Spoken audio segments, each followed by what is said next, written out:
economy in the history of the world has ever sustained a constant rate of growth. Recessions, depressions, and complete economic collapse is inevitable in even the most advanced of societies. Insider trading, greed, and crony capitalism can all lead to an inevitable collapse of the economic infrastructure.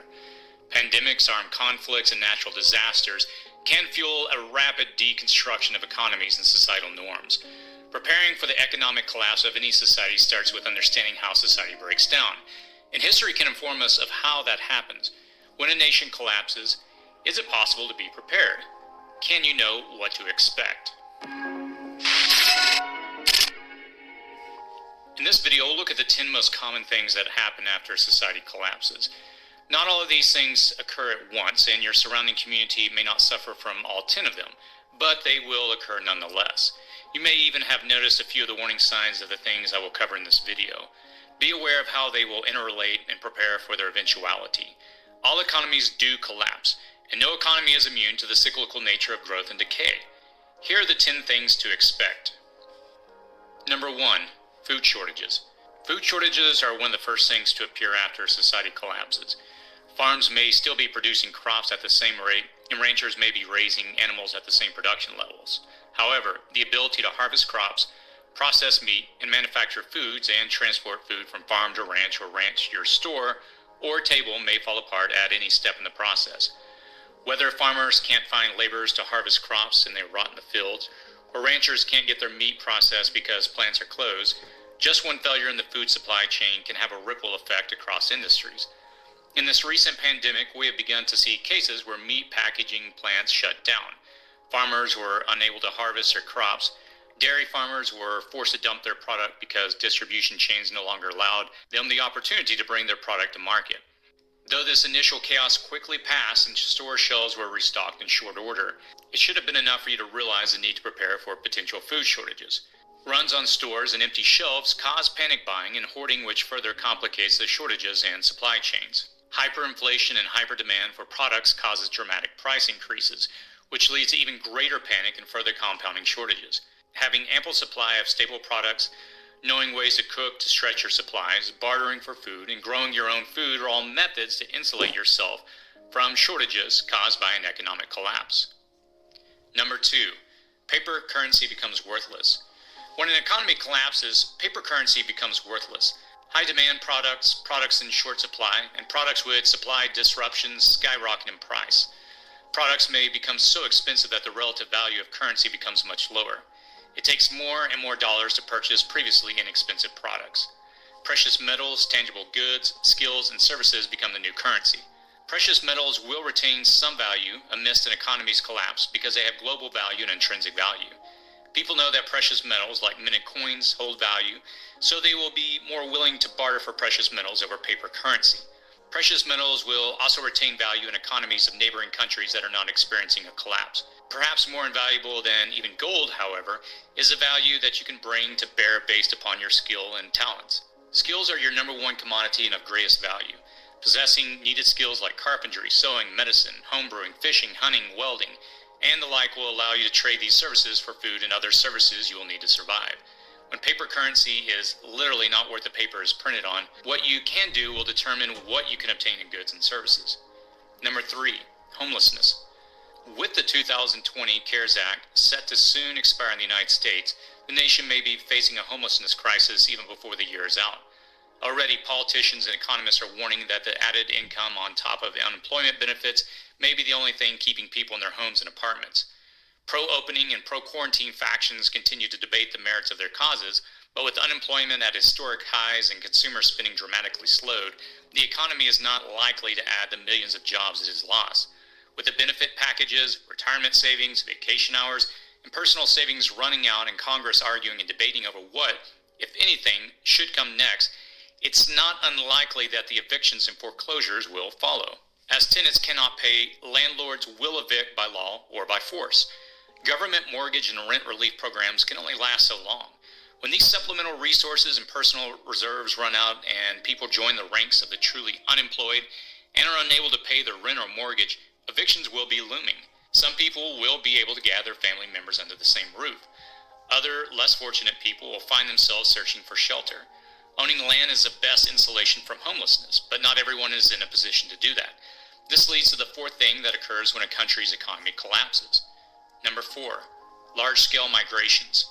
Large-scale migrations are inevitable as people seek out places rumored to have jobs or food. Just like during the Great Depression and the Dust Bowl, people find themselves homeless will seek locations where they can work, eat, or find stable shelter. As people search for jobs and resources, they may move across the land and through your community. They may move across or through your area, which can cause safety issues for you and the security of your resources. They may try to homestead near you and forage from the same areas, thereby reducing your available resources. After every armed conflict, you see whole caravans of migrants fleeing their once stable homes in search of a better life. Most are not received well by people on the land that they are trying to cross or settle. Large-scale migrations are inevitable in any nation's economic collapse, and these large-scale migrations can put your safety in jeopardy if you're trying to stay put or travel yourself to a safer location. Number 5, utility interruptions. The fifth inevitable occurrence when a nation's economy collapses is the interruption of utilities. As utility services are cut off for non-payment, pirating of utilities becomes more commonplace. This can divert power from your location and cause large-scale regional outages. As prices rise or money becomes worthless, utilities will never be a free service, so they're just shut down. The United States power grid is very old and in constant need of maintenance and repair. As utility companies are unable to meet maintenance schedules or are forced to cut back on their labor force, extended periods of utility interruptions are inevitable. Water, power, even garbage services can all temporarily be halted or interrupted. Compound these economic interruptions with any other natural disaster, such as a flood, tornado, earthquake, and the like, and you can see a service interruption which could last for weeks or months. Poor maintenance and flooding can easily lead to the poisoning of municipal water sources. Having a home storage, barrel system, or natural water source may be critical to your survival. Alternative power methods and water reserves provide some insulation from the harmful consequences of an economic collapse. Having access to natural flows or collection points of water can sustain you through disruptions, and having at least some form of alternate power generation like solar or wind energy will allow you to, at the very least, sustain yourself. Number 6, crime increases. Crime and lawlessness increase tremendously after a nation's economy fails. Kidnappings, muggings, robberies, and looting all become commonplace. If local law enforcement is unable to keep pace or keep a police force in the field, criminals and desperate people will prey upon the weak and seize by force whatever they feel they can safely get away with. In some cases, these crimes will be individuals taking advantage of the circumstances.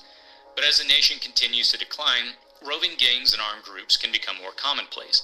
As others see the normal societal rules and laws only applying to some, and in some areas, a growing desperation emerges.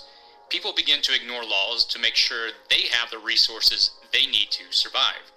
Keeping your resources and prepared supplies concealed and secret are essential to your ongoing security. Having some forms of personal protection and security become essential. Even the perception of strength can work to your advantage. If your shades are drawn, criminals don't know what they will encounter. If your resources are hidden, opportunistic people will pass over your location for a softer and visibly richer target. Remember, those looking to take advantage of the situation will often look for easy targets. This leads to the seventh thing that occurs when an economy collapses: militaristic rule. Number 7, militaristic rule. When an economy collapses, the threat of militaristic rule rises from potential to probable. When police are unable to control the lawlessness, local, state, and federal governments will do whatever they can to restore peace, maintain some semblance of stability, and retain power. This can lead to greater armed confrontations, which can then cause an even greater military presence. In some areas, martial law or something that looks like martial law will be put in place. Militias, local police forces, state National Guard units, military, each may control pockets of population that may end up fighting each other for that control. You should be prepared to lay low or to bug out to your location if you have one. Having prepper stores off-site, secured, or even buried will allow you to get to a safer location and survive once there. This isn't always a possibility for many city preppers. If you have to bug out, be prepared for the self-proclaimed authority forces you may encounter, as well as potential marauding bands. Keep some of your supplies hidden but more visible than your main supplies. If you have a 5-pound bag of flour hidden slightly in your bug-out vehicle, but another 25 pounds hidden more deeply, you're likely only going to be out of 5 pounds should you get stopped and shaken down. Even in an economic collapse, not everyone is going to want to kill you if they can take what you have at gunpoint. If you are bugging out, be prepared for self-proclaimed authorities to seize your supplies in the name of their cause. The same practices apply. Have a deeper, more hidden supply to make it appear as though the slightly hidden supplies are all you have. During the American Revolution, it was not uncommon for patriot forces to seize people's food and cattle in the name of the rebellion. Colonists were sometimes paid in mostly worthless IOUs. A starving military under sporadic and unclear leadership could seize your visible supplies partially or whole. Number 8. No or limited fire, police, health services. The 8th thing that occurs during any nation's economic collapse is the limiting or complete failure of fire, police, and health services. If there's a building fire but the streets are blocked, no fire engines will be coming to put out the fire. If police are trying to quell a riot, none will be available to stop the robber at your back door. If hospitals are inundated with wounded, sick, or short-staffed, will anyone come for you if you accidentally cut yourself or suffer a medical emergency? When local economies fail, these workers may be laid off or let go. They won't work forever for free. In the days after Hurricane Katrina, police officers were not reporting to duty in full numbers as they cared for and protected their own families. As hospitals prepared for a wave of COVID-19 patients in need of critical care, other medical procedures were delayed or canceled. During any economic collapse, these services of fire, police, and health will be, at best, sporadic. In some cases, they may not exist at all together. Review your preparations in case of a fire. Can you contain a small fire? Can you evacuate safely if you must? Review your personal security preparations. Is your bug-in location safe and locked down? Can you protect yourself if you need to bug out? Review your medical needs. I have several videos on all of these subjects on my channel if you want to take a deeper look at any of them, but do realize that these critical health and safety resources are also some of the first things that go as a nation's infrastructure collapses. Number 9, no more disaster relief. In addition to the failure of local fire, police, and health services, realize that our 9th thing to go is disaster relief. An economic downturn or depression can turn deadly after any natural disaster. Federal relief and rescue sources may not be available at all or may not be able to get to you.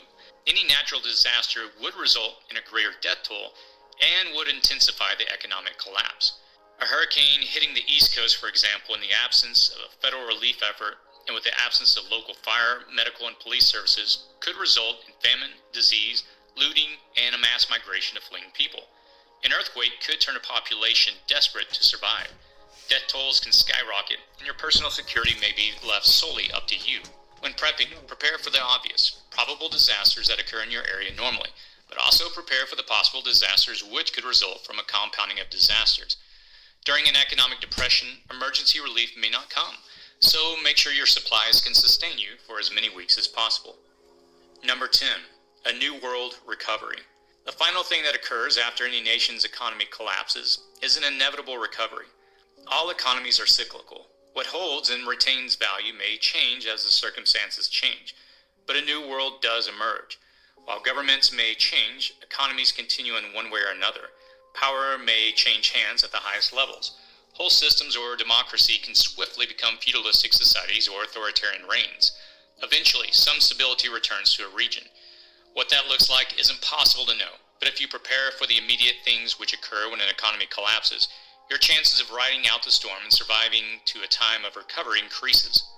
Likewise, your value to the new society increases according to what you're able to produce or maintain. If you are able to grow food, people will always need to eat. If you know how to hunt or forage, people will always need to eat to survive. Even in the darkest days of our nation's collapse, some form of recovery is in the future. What that recovery looks like is out of your control, but making it to that recovery is the essence of proper prepping. After every economic collapse, a recovery occurs. Stability does eventually return to a region. What that new economy and world looks like is impossible to know, but if you prepare for the immediate things which occur when an economy collapses, your chances of riding out the storm and surviving to a time of recovery increases. Even the strongest of nations can fail. Even the most robust economies can sink into deep and long-lasting economic depressions. Be prepared by knowingly prepping for these 10 things which occur when a nation's economy collapses. At best, you may only encounter one of these as a problem. At worst, you could suffer through all of them and more. Proper preparation will now carry you through safely to an eventual recovery. If you found this video informative and helpful, please feel free to like it and share it with your friends, family, and community. If you have any comments or anything you'd like to share, please feel free to leave a comment in the section below. I try to do my best to read as many comments and respond to them when I'm able to do so, usually within the first hour of releasing the video. Remember to search on the channel for more in-depth information about things I discuss in this video. If you'd like to be notified when other videos become available, please feel free to click on the subscribe button. As always, stay safe out there.